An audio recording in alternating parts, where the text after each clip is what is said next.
Hi everyone, welcome back to Mission May 23. I hope you all are doing good and preparations भी अच्छी चल रही है आपकी. So today I am back with some common queries related to law paper, and I have a list of questions which I have gathered through some CA final students, and the questions are like whichever they feel like. Most of the students have these common questions. Without wasting any time, let's start to the questions. And my question number one is section numbers to be remember or not. So see, in CA final paper now, if you have 4 to 5 marks question, so there will be half mark weightage for section number. If you are able to remember the section numbers, that is nothing good than that. It is cherry on the cake, and you can score more good marks. But if you are not able to remember section number, na, no need to worry. No worries at all. Just don't do that. मतलब उसमें time waste करने की need ही नहीं है आपको, क्योंकि half mark का weightage है. आप उसको साइड में रख के आप क्वालिटी कंटेंट पे फोकस करो, कंसेप्ट पे फोकस करो, अपने अंडरस्टैंडिंग पे फोकस करो. उस सेक्शन नंबर का जो आपका हाफ मार्क आप लूज कर रहे हो ना, उसका मार्क्स आप दूसरी जगह पे गेन करने का ट्राई करो. अगर किसी बच्चे को सेक्शन नंबर्स भी याद ही नहीं होते, लाइक मी, मैंने कभी सेक्शन नंबर्स याद नहीं किए हैं. बहुत लिमिटेड सेक्शन नंबर्स होते थे जो मुझे लगता था कि ये सेक्शन इम्पोर्टेंट है या इसका क्वेश्चन आता रहता है. लाइक क्लास सेक्शन सूट है, आप उसका सेक्शन नंबर याद करो. ठीक है, कोरम होता है, उसका सेक्शन नंबर याद करो. बहुत लिमिटेड से पॉइंट्स आप पकड़ो जिसका आपको सेक्शन नंबर याद करना है. अब बाकी चीजों के सेक्शन नंबर्स याद मत करो. तो उससे क्या होगा ना, एक तो आपका जो लर्निंग का चीज है वो बहुत कम हो जाएगी. दूसरा, अगर आपको सेक्शन नंबर याद नहीं होते हैं तो ठीक है ना, आप उस पर टाइम वेस्ट नहीं करोगे. आप अपने बाकी के प्रोविजंस और बाकी की चीजें अंडरस्टैंड करने पे, प्रेजेंटेशन पे, उन पे फोकस करो. If there is a 4 mark question, ठीक है, फुल 4x4, बहुत ही 99% चांसेस है कि 4x4 किसी को भी नहीं मिलते हैं. तो लेट सपोज हाफ मार्क आपका वैसे ही कटने वाला है, ठीक है. 3.5 आपको मैक्स मिलेंगे. एंड हाफ मार्क अगर आप सेक्शन नंबर का भी हटा देते हो तो 3 आउट ऑफ 4 आप इजिली स्कोर कर सकते हो, अगर आप बाकी चीजों पे ध्यान दो. आपका कंसेप्ट सही होना चाहिए, आपने सेक्शन सही से रेफर किया होना चाहिए, नॉट सेक्शन नंबर, प्रोविजंस. ठीक है, आपका एनालिसिस बराबर होना चाहिए, कंक्लूजन बराबर होना चाहिए, एंड प्रेजेंटेशन. ये चीजें आप फोकस करो ना, तो आपके बाकी के मार्क्स इजिली आप स्कोर कर सकते हो. तो आप सेक्शन नंबर को छोड़ के बाकी चीजों पे फोकस करो. But if you are number kind of person कि आपको नंबर्स बहुत इजीली लर्न होते हैं, then it is good. But I hope कि सेक्शन नंबर पे ना ज्यादा टाइम नहीं स्पेंड करना है. इतने टाइम आप एक पर्टिकुलर टाइम फिक्स करो कि अगर आप पूरा 1 घंटा लोगों को दे रहे हो तो 10 मिनट से ज्यादा आपको सेक्शन नंबर्स पे नहीं देना है. अगर आप उतने में सेक्शन नंबर कर पा रहे हो तो ठीक है, वेल एंड गुड. नहीं तो उसको छोड़ दो. सिर्फ इंपॉर्टेंट सेक्शन नंबर्स को लर्न करो एंड बाकी के लीव इट. बस गलत नहीं लिख के आना. गलत लिख के आ रहे हो तो एग्जामिनर, कुछ एग्जामिनर्स ऐसे होते हैं वो आपका आगे का प्रोविजन पढ़ेंगे भी नहीं. अगर आपने 38 की जगह 39 लिख दिया है तो वो ऊपर ही देख लेंगे कि हाँ आपने गलत सेक्शन नंबर कोट किया है, तो दे विल अज्यूम कि आपने आंसर भी गलत लिखा होगा. तो वो चीजें नहीं करनी है. आता है तो ही लिखना है, नहीं तो नहीं लिखना है, और लर्न करने में भी टाइम वेस्ट नहीं करना है. ठीक है, नहीं लर्न होते तो छोड़ दो. मैंने भी नहीं लर्न किए कभी, मुझे आज तक भी सेक्शन नंबर्स लर्न नहीं है. कोई मुझसे पूछे ना कि ये सेक्शन नंबर क्या है, इसमें क्या है, तो मैं इजीली क्रैक नहीं कर पाती हूँ. बट अगर कोई मुझे कंसेप्ट बता देना कि अब मेरे को क्लास एक्शन सूट का कंसेप्ट बताओ, या मुझे ऑपरेशन एंड मिसमैनेजमेंट का कंसेप्ट बताओ, तो मैं बता पाऊंगी. बट अगर कोई मुझसे सेक्शन नंबर से पूछता है तो इट्स हार्डली, मतलब ऐसा होता है कि मैं बता पाऊंगी. तो बट क्लियर तो हुआ ना एग्जाम, तो आपको बाकी चीजों पे फोकस करना है इंस्टेड ऑफ दैट थिंग्स. ठीक है, तो first question is I think resolve. And second question क्या आता है कि लैंग्वेज. अभी लैंग्वेज लॉ की लिखनी है प्रॉपरली या फिर हम अपनी साइड से बना के लिख सकते हैं, कैसे करना है. देखो, प्रेफरेंस तो ये है कि आपको लॉ की लैंग्वेज लिखना है. बट आप एक बात बताओ कि लॉ की लैंग्वेज तो इतनी टेक्निकल होती है. ठीक है, technical is one thing, but इतना वास्ट सब्जेक्ट है.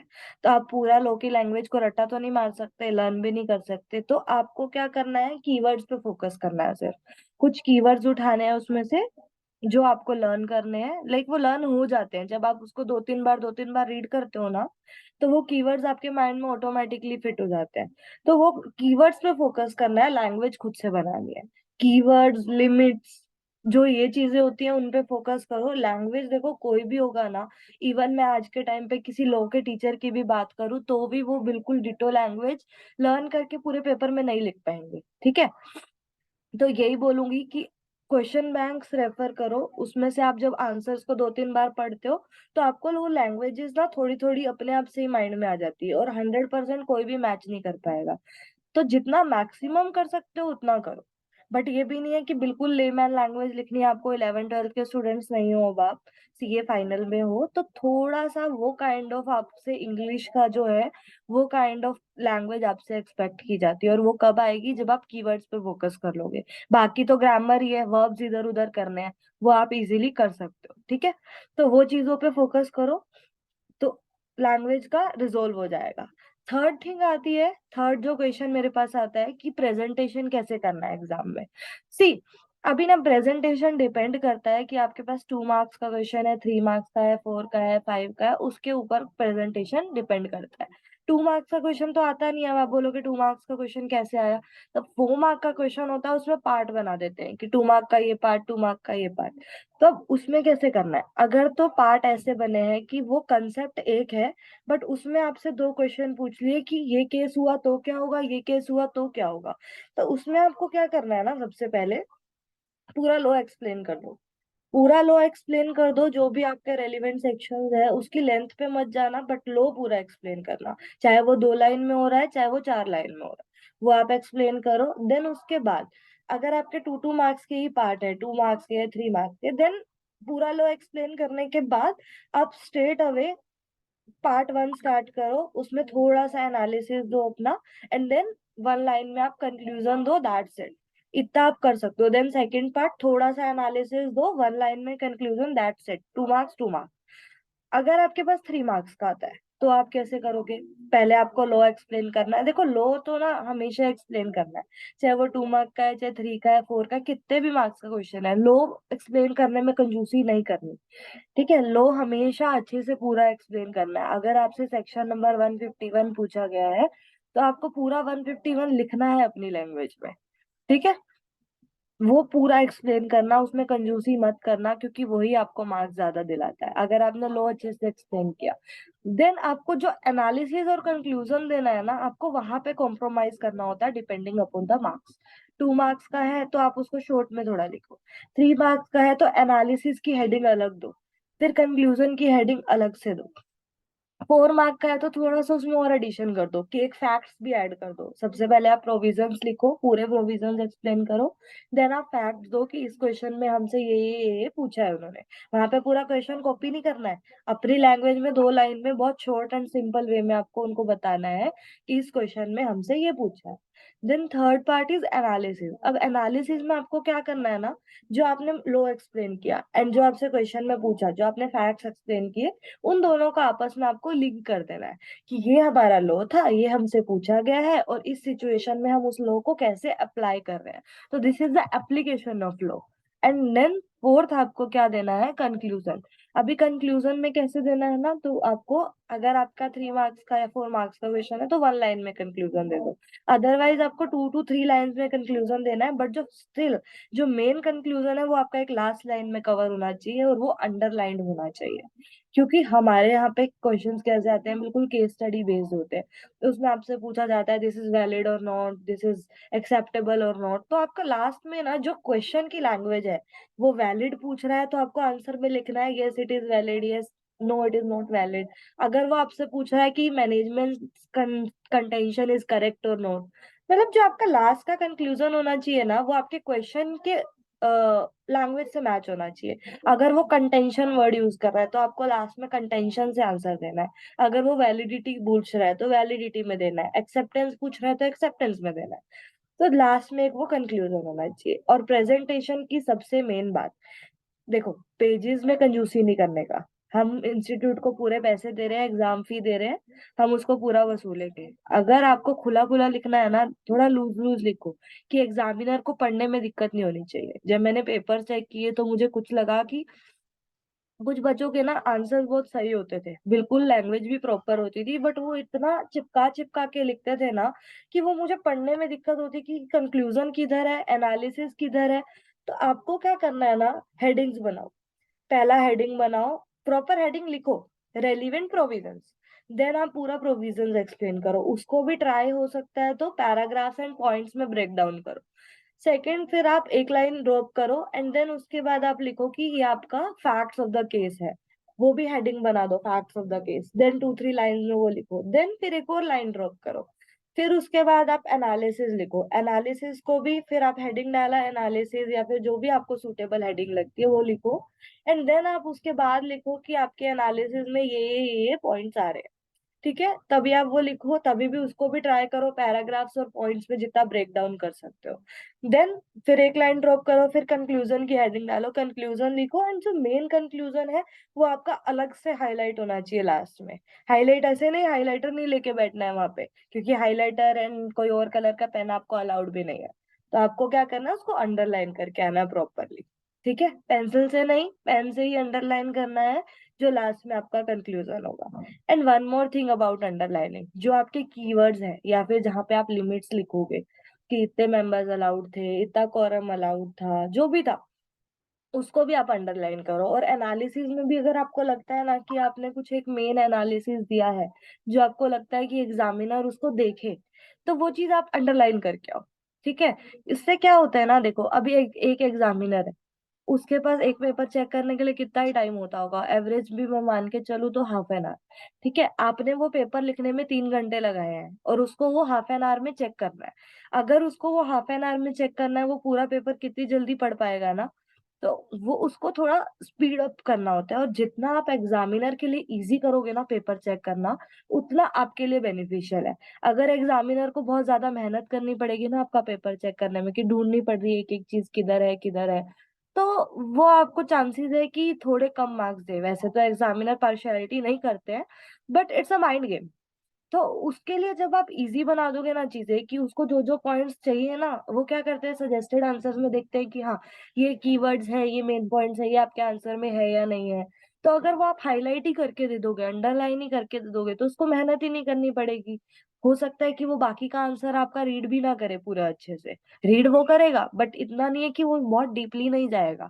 उसको जो पॉइंट्स चाहिए वो ऊपर ऊपर ही मिल जाएंगे अंडरलाइन, कंक्लूजन उसको अंडरलाइन मिलेगा, तो he will go ahead and give you good marks.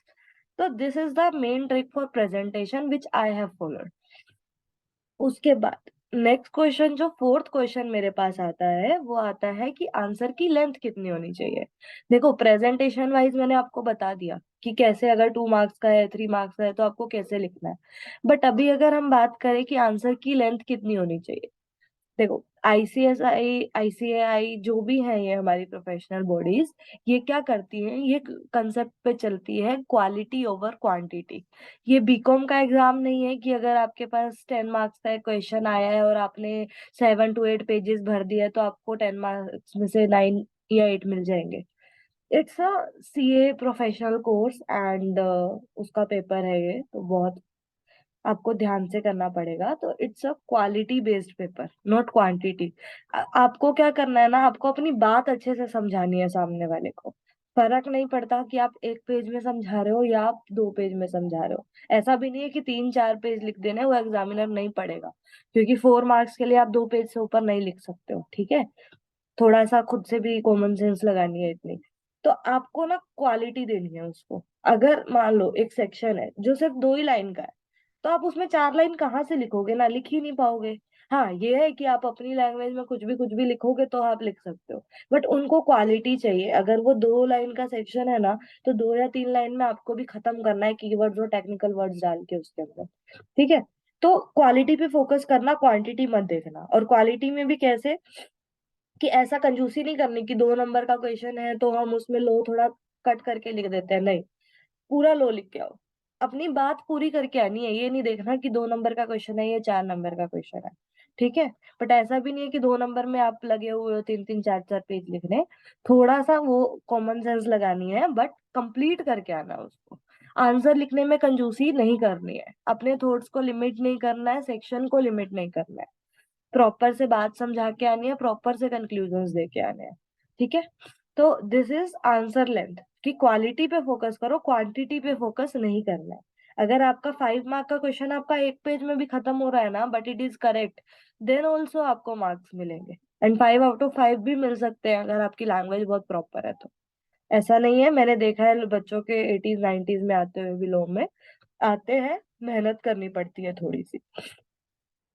आगे नेक्स्ट क्वेश्चन जो मेरे पास आता है, fifth question, this is selective study करनी है या पूरा सिलेबस करना है। देखो, अभी क्या होगा, अगर सेलेक्टिव स्टडी मान लो आप ऑलरेडी ही 70 मार्क्स का प्रिपेयर करके जा रहे हो, और उसमें से भी मान लो आपको वहां जाके ऐसा तो नहीं है कि 70 मार्क्स का प्रिपेयर करके जा रहे हो और 70 मार्क्स का ही आपको आता होगा, तो it is not like that ना। तो आप क्या करो, आप अपनी साइड से 100 मार्क्स का प्रिपेयर करो। अब 100 मार्क्स का कैसे प्रिपेयर करना है ना, अभी कुछ चैप्टर्स में ना कुछ कुछ टॉपिक होते हैं जो हमसे नहीं हो पाते, मे बी हमें लगता है कि वो डिफिकल्ट है या उसको अंडरस्टैंडिंग में हमें इश्यू आ रहा है, तो वो पर्टिकुलर टॉपिक छोड़ दो छोटे छोटे। ऐसा नहीं है कि पूरे पूरे चैप्टर छोड़ दो। क्यों कह रही हूँ ये बात, क्योंकि this is my personal experience, और ये आई थिंक बहुत बच्चों के साथ भी होता होगा, जो चैप्टर वो छोड़ के जाते हैं ना, उन्हीं चैप्टर में से क्वेश्चन आ जाते हैं, और फिर वो क्वेश्चन इतने इजी आते हैं उन चैप्टर के कि बच्चे बाद में आके सोचते हैं कि काश यार ये चैप्टर करके जाते, इसका तो क्वेश्चन बहुत इजी आया था। और जो चैप्टर वो करके जाते हैं उसका क्वेश्चन वो अटेम्प्ट नहीं कर पाते क्योंकि उसका क्वेश्चन डिफिकल्ट आ जाता है। तो माय सजेशन इज कि करके सब जाओ, सेलेक्टिव स्टडी मत करो, 100% सिलेबस कवर करने का ट्राई करो। 100% में कैसे होगा ना, जो टॉपिक्स मुश्किल लग रहे हैं छोटे छोटे वो छोड़, चैप्टर्स पूरे पूरे स्किप मत करो, बिल्कुल भी नहीं। अभी कभी कभी होता है ना कि किसी किसी चैप्टर में, हाँ ये वाला टॉपिक तो बिल्कुल, ये वाला सेक्शन तो समझ ही नहीं रहा है, वो एक पर्टिकुलर सेक्शन छोड़ दो। इतनी लीनियंसी आप खुद को दे सकते हो, क्योंकि एनीवेज एक क्वेश्चन एक्स्ट्रा आता है पेपर में जो आप स्किप कर सकते हो। तो अगर वो टॉपिक में से क्वेश्चन आता है, देन यू कैन डिसाइड कि हाँ भाई ये वाला मैं स्किप करूंगा, ये वाला टॉपिक मैं पढ़ के नहीं आया हूँ। बट अगर आपने ऑलरेडी 70 का प्रिपेयर किया है और वो 30 वाले में से ज्यादा पेपर आ जाता है, तो फिर then you how will you able to do that ना। तो ये चीजों पे फोकस करना है। सेलेक्टिव स्टडी करनी है, नो डाउट, बट स्टिल 100% में से सेलेक्टिव करनी है, सेलेक्टिव छोड़ना है, सेलेक्टिव स्टडी नहीं करनी है। I take my words back, ठीक है। सेलेक्टिव चीजें आपको छोड़ के जानी है, जो आपको नहीं समझ रहा है वो भी मैं ट्राई करूंगी कि सजेस्ट करूंगी कि हो सकता है तो थोड़ा सा पढ़ के जाओ, कि अगर उसका इजी क्वेश्चन आता है you will be able to attempt, कि अगर बाकी पेपर डिफिकल्ट आ गया तो बट ट्राई करो कि 100% करके जाना है। एंड पेपर में भी ट्राई करो कि 100% अटेम्प्ट करना है, because if you are attempting 80 तो आपको 80 में से मार्क्स मिल रहे हैं, but if you are attempting 100 then 100 में से मार्क्स मिलेंगे, तो you will be able to score more marks. Okay, so these are 5 question. इसमें भी अगर आपको कोई और डाउट है तो description box is always open, sorry comment box is always open, आप कमेंट में डालो, मैं उसका भी रिप्लाई करूंगी। उसके बाद क्या आता है, मुझसे मेरी स्ट्रेटेजी पूछी जाती है। This is my six question, कि मैं कैसे लर्न करती थी। अभी ये तो हो गया प्रेजेंट कैसे करना है, अभी कंसेप्ट भी हमने समझ लिया। अभी ये बताओ पेपर में लिखे कैसे, क्योंकि लर्न ही नहीं होता। कंसेप्ट हमें पता है, अभी क्लास एक्शन सूट का कंसेप्ट क्या है हमें पता है, अभी उसमें लिमिट्स है, वो कैसे लर्न करें, या फिर इस कंसेप्ट में क्या है वो कैसे लर्न करें। देखो, कंसेप्ट ना समझने के बाद माइंड में रहते हैं, बट जो लर्न करने वाली चीजें होती है ना वो लर्न नहीं होती। कहीं पे पेनल्टीज दी हैं, कहीं पे लिमिट्स दी हैं। तो अभी कहीं कहीं टॉपिक्स की ना लिमिट्स बहुत इंपॉर्टेंट हो जाती हैं, जैसे कि ऑपरेशन मिसमैनेजमेंट के लिए अगर आपको केस डालना है तो उसकी क्या लिमिट होगी, ठीक है। या फिर आपको क्लास एक्शन सूट डालना है तो उसमें आपको कितने मेंबर्स रिक्वायर्ड है, वो क्या लिमिट है। और भी ऐसी बहुत सारी लिमिट्स है पूरे लॉ में जो आपको लर्न करनी ही पड़ेंगी, apart from section numbers and penalties. क्योंकि उसके बिना आपका क्वेश्चन ही नहीं होगा, अगर आपको यही नहीं पता होगा कि उस क्वेश्चन की लिमिट क्या है, जो उसका बेस है जिसपे आपसे क्वेश्चन पूछने वाले हैं, तो वरना तो आप कर ही नहीं पाओगे ना। तो ऐसे बहुत सारी चीजें हैं कि नंबर ऑफ डायरेक्टर्स कितने होने चाहिए, वुमेन डायरेक्टर कितनी होनी चाहिए, जो भी चीजें हैं ये चीजें आपको लर्न करनी पड़ेंगी।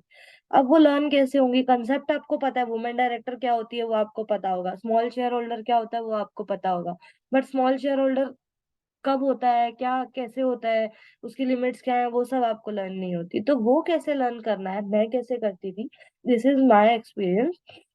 एंड आई होप कि अगर आप करो तो शायद आपके लिए भी हेल्पफुल हो। I am just sharing my thoughts. तो मैं क्या करती थी ना, मैं एक पेपर लेके बैठती थी A4 का, जिसपे हम प्रिंट्स देते हैं ना ऑफिस में फ्री में, वो वाला पेपर। एक ही पेपर होता था मेरे पास। मैं क्या करती थी, जब मैं रिवाइज कर रही हूँ ना, मैं एक बार ही मैंने क्लासेस ले ली, उसके बाद मैंने बुक्स को, नॉर्मल जो हमारे स्टडी मटेरियल्स होते हैं ना, उसको उठा के नहीं देखा। क्लासेस के टाइम पे मैंने स्टडी मटेरियल रीड किया, बट उसके बाद मैंने सेकेंड टाइम उसको कभी पिक ही नहीं किया, ऑनेस्टली। तो मैं क्या करती थी, मैं रिवीजन लेक्चर देखती थी for low, I am saying this. Revision lecture देखा। अब रिवीजन लेक्चर तो देख लिया, अब रिवीजन लेक्चर देखने के बाद क्या करें? अब हमें ना क्या करना है, अभी लोग क्या करते हैं कि कंसेप्ट दोबारा रीड करना स्टार्ट करते हैं, पूरा स्टडी मटेरियल उठाते हैं। अब स्टडी मटेरियल पूरा उठा लिया तो इतना तो टाइम नहीं है हमारे पास, तो हमें क्या करना है, हम डायरेक्टली उठाएंगे क्वेश्चन बैंक। कंसेप्ट हमें पता है। अब क्वेश्चन बैंक से हम क्या करेंगे, हम क्वेश्चंस रीड करना स्टार्ट करेंगे। फर्स्ट थिंग इज, क्या क्या हमें उससे पता चलेगा कि प्रेजेंटेशन कैसे होगी। ठीक है, कंसेप्ट हमें पता है, अभी प्रेजेंटेशन का हमें वहां से पता चलेगा कि अगर ये क्वेश्चन आता है तो कितने पॉइंट्स हमसे एक्सपेक्ट किए जाते हैं। फर्स्ट थिंग इज दैट, वो हमें वहीं से ही पता चलती है जब हम क्वेश्चंस की प्रैक्टिस करते हैं। अब नेक्स्ट थिंग क्या आती है कि अब लर्न कैसे करना है। अब जब हम वो आंसर पढ़ रहे हैं तब तो हम आंसर में पढ़ रहे हैं लिमिट्स, बट अब लर्न कैसे करें? अब वो एक बार में लर्न नहीं होती, तो जो मेरे पास वो A4 पेपर था ना, मैं उसमें क्या करती थी, छोटा छोटा छोटा छोटा लिखना स्टार्ट करती थी।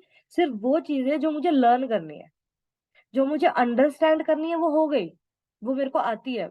जो चीजें मुझे लर्न करनी है, कीवर्ड्स भी नहीं, लिमिट्स, या उसके अलावा अगर किसी में 6-7 पॉइंट्स हैं किसी चीज में, वो पॉइंट्स अगर मुझे लर्न करने हैं, कि अगर लेट सपोज कि कुछ भी अगर ऐसा है कि आपको लोन मिलेगा तो ये कंडीशंस आपको फॉलो करनी है, अगर वो कंडीशंस आपको कुछ लिखनी है, तो वो कंडीशंस के भी बहुत छोटे छोटे कीवर्ड्स। अगर कुछ ऐसी चीजें हैं ना जो आपको पर्टिकुलर ऐसी की ऐसी ही एग्जाम में लिखनी है, तो वो आपको लर्न करना है। मैं सिर्फ वो लिखती थी, ऊपर डाला हेडिंग कि ये क्या चीज लिख रही हूँ मैं, उसके नीचे डाली कि ये पॉइंट्स है, पहला चैप्टर की हेडिंग, देन उसके बाद छोटी छोटी छोटी छोटी। तो मैं क्या करती थी ना, जब मैं साथ साथ क्वेश्चन बैंक करती जा रही हूँ हर चैप्टर का, और हर चैप्टर के लिए मैं क्या कर रही हूँ, मैं उस A4 शीट पे लिखती जा रही हूँ। तो मेरे पास जब मेरा क्वेश्चन बैंक खत्म होता था ना, तब तक वो A4 शीट, एक शीट रेडी रहती थी, फ्रंट एंड बैक। कभी कभी तो वो पूरी भी फिल नहीं होती थी, या कभी कभी मे भी हो सकता है कि मुझे सेकंड शीट लेनी पड़े, बट आई विल ट्राई कि एक ही शीट में मेरा सब हो जाए। तो उसमें सिर्फ वो चीज रहती थी जो मुझे लर्न करनी है, या कोई इंपॉर्टेंट सेक्शन नंबर है जो मुझे लर्न करना है, तो वो सब उसके अंदर रहेगा। अब जैसे आपका IBC चैप्टर है, उसके अंदर कितनी सारी डेज है, 90 डेज में ये करना है, 180 डेज में ये करना है, तो वो चीजें आप लिखो। जो आपको सिर्फ लर्न करनी है ना चीजें, वो उसमें लिखो, उसके अलावा कुछ नहीं लिखना। ठीक है, तो वो आपकी एक शीट रेडी हो गई, वो आपको ना लास्ट डे पे भी हेल्प करेगी। अब जब भी आपको लो लर्न करना है ना, लर्न की बात कर रही हूँ सर, अंडरस्टैंड हो गया, क्लासेस भी ले लिया आपने, रिवीजन लेक्चर भी ले लिए, सब कुछ हो गया, पढ़ लिया, सेल्फ स्टडी हो गया। अब लर्निंग के लिए क्या करो, हर वीक में एक बार, जब आपने एक बार सब्जेक्ट पैक कर दिया, उसके बाद हर वीक में एक बार उस पेपर को उठाओ, आपको 1 घंटे से ऊपर नहीं लगेगा। उस पेपर को रीड करो, थोड़ा माइंड में लर्न करने का ट्राई करो, एक बार में लर्न नहीं होगा, दैट इज श्योर। हर वीक ऐसे करते चलो, जो एग्जाम तक आपको वो ऑब्वियसली लर्न होगा, और लास्ट डे पे भी वो आपको हेल्प करेगा। और एग्जाम देने से पहले 1 घंटा पहले भी आप उसको थोड़ा सा गो थ्रू करोगे, तो वो माइंड में रहती हैं चीजें। तो this was my strategy to do this. मैंने स्टडी मटेरियल्स दोबारा नहीं देखे, मैं डायरेक्टली क्वेश्चन बैंक पे जाती थी, एंड क्वेश्चन बैंक में ना जो इम्पोर्टेंट क्वेश्चन है वो ऑलरेडी सब कवर हो जाते हैं, and I have already provided you one question bank in previous video, तो that will be also helpful for you. This was my strategy, okay. So next is seventh question, chapters weightage. अभी देखो, chapter का weightage का कैसे है ना, institute ने already chapter का वेटेज दिया है आपको, कि इस चैप्टर का इतना वेटेज है, इस चैप्टर का इतना वेटेज है। अभी CA फाइनल लेवल पे बात करूँ तो डायरेक्टर्स का चैप्टर की वेटेज ज्यादा है, then there are SEBI, SEBI का chapter, SEBI plus SEBI LODR, उसकी वेटेज बहुत ज्यादा है। नेक्स्ट इज अदर लॉज में IBC का वेटेज ज्यादा है आपका। तो आपको उसके अकॉर्डिंग तो प्रिपेयर करना ही है, फर्स्ट प्रेफरेंस उन चैप्टर्स को देनी है। बट ये भी साथ में बोलूंगी कि जो छोटे चैप्टर है, जैसे मिसलेनियस प्रोविजंस है, वाइंडिंग अप है, स्पेसिफिकली वाइंडिंग अप में इतने सारे सेक्शंस हैं, बट इंपॉर्टेंट टॉपिक्स बहुत कम है उसके अंदर, तो जो इंपॉर्टेंट टॉपिक्स है आप उन पे भी फोकस कर सकते हो। तो जो छोटे चैप्टर्स है ना, एक चैप्टर है जो बहुत नेग्लेक्टेड है CA फाइनल में, that is for drafting corporate resolutions करके एक चैप्टर है, कंपनी सेक्रेटरी से रिलेटेड। तो वो भी आपको स्किप नहीं करना है, मैं कहूंगी कि वो भी करके जाओ, स्किप मत करो, हाँ, बट इतना ज्यादा उस पर ध्यान मत दो जितना आप बाकी के वेटेड चैप्टर्स पे दे रहे हो, क्योंकि इंस्टीट्यूट का इस मामले में कोई भरोसा नहीं है। हो सकता है कि वो कभी कभी वो ऐसे चैप्टर्स से भी इतने ज्यादा क्वेश्चंस पूछ लेते हैं जिसकी वेटेज एक्चुअली में उतनी होती ही नहीं है। तो then don't go for this. हाँ, वेटेज को फॉलो करो बट ब्लाइंडली भी फॉलो मत करो, बाकी चीजों को उसके लिए स्किप मत करो कि आपने वेटेज में देख लिया कि हाँ 80% सिलेबस कवर हो गया, रेस्ट 20% को आप छोड़ दो। बहुत सारे केसेस ऐसे हैं जहाँ पे वो कम वेटेज वाले चैप्टर्स में से भी इंस्टीट्यूट क्वेश्चंस पूछता है, एंड फिर वहां पे बच्चे अटक जाते हैं। तो डोंट डू दैट, वेटेज के ऊपर फोकस करना। अभी क्या होगा, थोड़े टाइम के बाद यूट्यूब पे बहुत सारे टीचर्स डालते हैं एबीसी एनालिसिस एंड ऑल, तो वो भी आप देख सकते हो, बट बेस्ट इज कि इंस्टीट्यूट का वेटेज फॉलो करो, दैट इज रिलायबल, एंड उसके हिसाब से चलो, बट बाकी को भी स्किप मत करो। एंड तो next question is, written practice required है या नहीं है, this is my eight question. अभी कैसे होता है ना, देखो, अभी अगर लो पूरे लो में अगर मैं बात करूं कि अगर आप 300 to 400 क्वेश्चंस कर रहे हो, आप 3 to 400 की रिटन प्रैक्टिस नहीं कर पाओगे। इतना लिखने बैठोगे तो फिर एक ही सब्जेक्ट हो पाएगा पूरे अटेम्प्ट तक। आप क्या करो ना, नोट मोर, हर चैप्टर में से ना आपको जो लगता है कि ये वाला टॉपिक सबसे ज्यादा इंपॉर्टेंट है या इसके क्वेश्चंस कितनी बार रिपीट हुए हैं पेपर्स में, उस एक क्वेश्चन का आंसर खुद से लिख लो बस। पर वो भी डायरेक्टली नहीं लिखना, पहले पूरा चैप्टर रिवाइज करो, क्वेश्चन बैंक करो, उसके बाद एक का आंसर खुद से लिख के देखो, and then cross verify yourself, खुद से इवेल्युएट करो अपना कि हाँ, आंसर में तो ये पॉइंट्स थे, जो हमारा क्वेश्चन बैंक था उसमें सजेस्टेड में ये पॉइंट्स थे, कि मैंने भी ये सारे पॉइंट्स कवर किए हैं क्या। लैंग्वेज हाँ ठीक है ऊपर नीचे होगी, बट ट्राई टू फोकस कि वो सारे पॉइंट्स कवर हो जाने चाहिए आपके। अगर आपने वो सारे पॉइंट्स कवर कर पा रहे हो then it is well and good. अगर नहीं कर पा रहे हो then you have to revise one more time और something, you have to evaluate yourself कि आपको कैसे करनी है वो चीज। एंड सेकेंड थिंग इज कि आई विल सजेस्ट कि लास्ट में ना टेस्ट सीरीज लो। उससे क्या होगा ना, आपकी रिटर्न प्रैक्टिस थोड़ी बढ़ेगी। अभी टेस्ट सीरीज का कैसे है देखो, अगर टाइम का शॉर्टेज है आपके पास तो आप चैप्टर वाइज वाली मत लो। चैप्टर वाइज वाली में बहुत टाइम वेस्ट हो जाता है एक एक चैप्टर का टेस्ट देने के लिए। आप पूरा सिलेबस रिवाइज कर लो एंड देन लास्ट में ना फुल सिलेबस वाली 2 3 टेस्ट सीरीज दे दो। एटलीस्ट 2 टेस्ट भी आप दोगे ना एक सब्जेक्ट के, then it is more than enough. 2 test आप दे दो फुल सिलेबस वाले, और आपको उससे इवेल्युएशन हो जाएगी। टीचर्स आपको आगे से कमेंट भी देंगे कि आपको कहाँ पे इम्प्रूवमेंट की नीड है, तो then you can timely and accordingly plan that, तो वो चीज आप कर सकते हो। ठीक है। Ninth question is MCQ practice, because law paper is like 70 30, 30 marks के आपको एमसीक्यू आने वाले हैं। अब एमसीक्यू में क्या रहता है, द बेस्ट थिंग इज कि नेगेटिव मार्किंग नहीं है, तो आप अगर गलत आंसर भी लिख के आ रहे हो ना, तो इट्स नॉट लाइक कि आपको नेगेटिव मार्क्स मिलेंगे।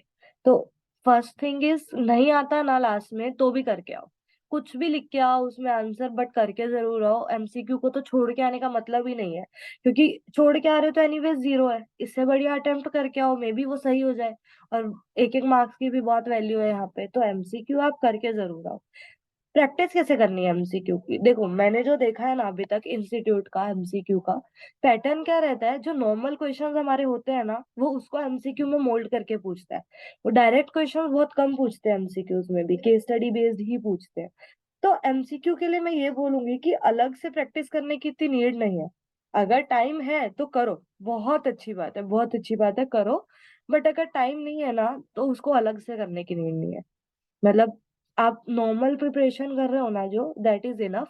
उसी से ही एमसीक्यू अटेम्प्ट हो जाते हैं। अगर 30 मार्क्स के एमसीक्यू है ना, तो 20 to 25 मार्क्स के एमसीक्यू आपके उधर से ही आते हैं, तो आप इजीली कर लेते हो उसको। ये चीज मैंने पर्सनली देखी है, तो हो जाता है ये चीज, मैंने काफी बच्चों से ये चीज पूछी भी है।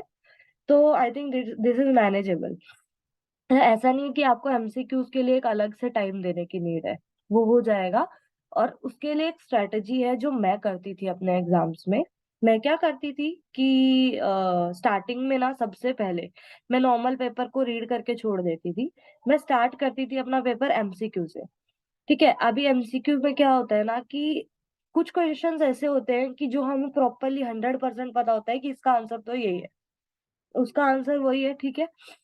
मैं क्वेश्चन पेपर में ही ना बहुत छोटा सा डॉट लगाती थी, क्योंकि अलाउड नहीं है लिखना उस पे।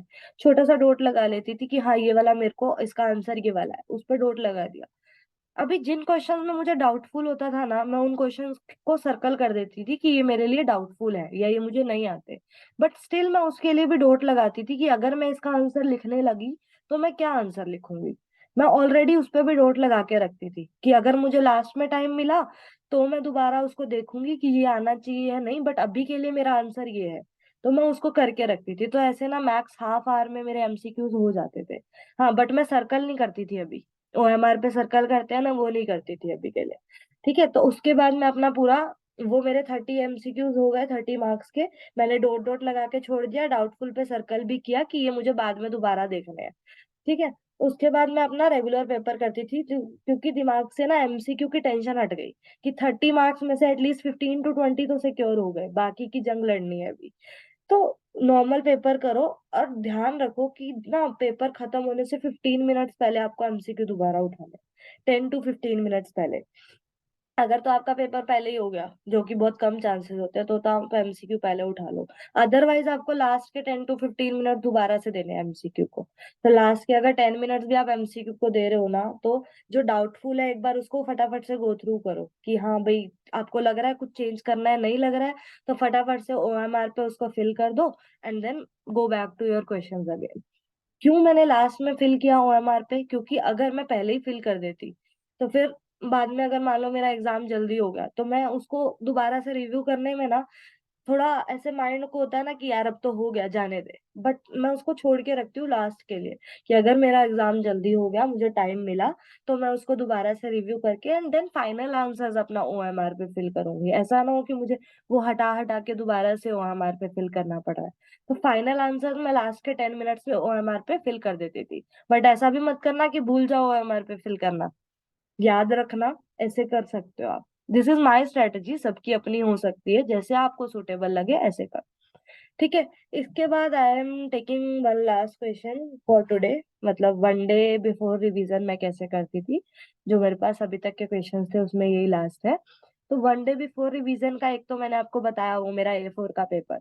ठीक है, मेरे पास वही होता था। और लास्ट के लिए ना, जब मैं क्वेश्चन बैंक पढ़ रही थी ना फर्स्ट रिवीजन में, तो ही मैं मार्क कर लेती थी। अगर मान लो कोई टॉपिक है, उसके 4 क्वेश्चंस है, अब मेरे को चारों ही नहीं आ रहे थे, अभी चारों में सेम ही कंसेप्ट है ना, तो मैं उसमें से एक क्वेश्चन को मार्क करके रख लूंगी कि पेपर के टाइम पे मुझे सिर्फ एक ये क्वेश्चन पढ़ना है। बाकी के 4 क्वेश्चन सिमिलर है, हो जाएंगे। बाकी के क्वेश्चन में क्या होता है, फिगर्स इधर उधर हो जाती है, ये थोड़ा सा कंसेप्ट इधर, मेन कंसेप्ट ऑलरेडी कवर हो जाता है। या फिर जब आप नॉर्मली क्वेश्चन बैंक पढ़ रहे थे, तो किसी क्वेश्चन के आंसर में आपको डाउट आ रहा था, not with the limits, limits तो हमने लर्न करने के लिए लिखी ही हुई है, लर्निंग पॉइंट ऑफ व्यू से नहीं, अंडरस्टैंडिंग पॉइंट ऑफ व्यू से, कि आपने जब माइंड में सोचा उसका आंसर वो अलग था, और जब आपने आंसर पढ़ा वो अलग था। तो वो चीज में अगर आपको इश्यूज थे, तभी भी वो क्वेश्चन मैंने मार्क किया। तो मैंने पेपर के टाइम पे सिर्फ वो क्वेश्चंस पढ़े, मैंने कोई पेपर के टाइम पे लेक्चर्स नहीं देखे, कोई रिवीजन वीडियोस नहीं देखी। सिर्फ वो क्वेश्चन बैंक के क्वेश्चंस पढ़े जो मेरे पेंडिंग थे, जो मैंने मार्क किए हुए थे, एंड मैंने वो अपना A4 पेपर पढ़ा, दैट्स इट।